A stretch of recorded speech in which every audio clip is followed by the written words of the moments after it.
happened for you? I understand the Coen brothers were looking for you or really wanted you. I know them, and it was not a problem with finding me because we all live in the same place. But they just said, "Would you like to be in?" And before they finished, I said, "Yes, whatever you want me to do." I've worked with Ethan before, and they're just good guys. I think that working with them would be kind of like a different experience than other directors. Is it? Oh, than other directors? Yes. It's not a different experience from working with them on the stage. It's the same kind of thing. It's the same kind of delicate, light touch. They've got the material. Here's the material, and they'll give you a little bit of guidance, but generally, go ahead and do it. Do what you do. I think that's probably the key to hiring the right people and finding the right people. I think so. I think it's also trust. They trust their material and they trust the actors that they hire. Not all directors do that. And of course, not all directors can get what they want. These guys can. They can snap their fingers. Anybody will come. Yeah, that's true. Because everyone knows their reputation. They really are the real McCoy. Talk to me about this character because he is not a real life character, but he is. He was the man who elevated folk music into a multi-million-dollar industry. No one else knew that potential but him. Where it came from, where that, that nose for the gelt came from, who knows? But he did. Otherwise, he was pretty much a prick. And we're talking about Al Grossman. Yeah. And your character is Bud Grossman. Yeah.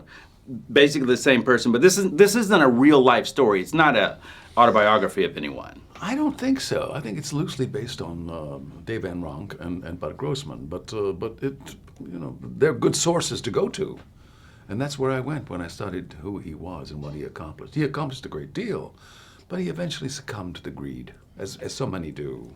And also, I think there's a kind of an envy of men or women in that capacity, in that position, where they cannot. They spot the talent, they know what it's worth, but they themselves have no talent themselves. I think that they hate that and resent it. Why else would they treat people so badly? I mean, why else did Bob Dylan sue him forever? Now, there's a scene in the movie where you sit across from Oscar, who is Llewyn Davis, and he sings to you. Did that happen in real life and in real time? Does it happen? Yeah, did that kind of thing? Yeah, I mean, did that happen? Yeah, that's not like editing magic. That really, he sat there and really sang to you. That was part of the thrill of that moment.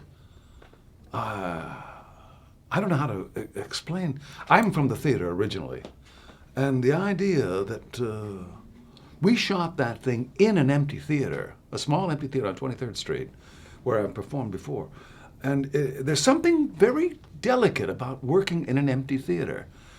I'm a churchgoer, and there's something about walking into an empty church, which is very particular. In church, God is always present. In the theater, there is nothing present except the performer.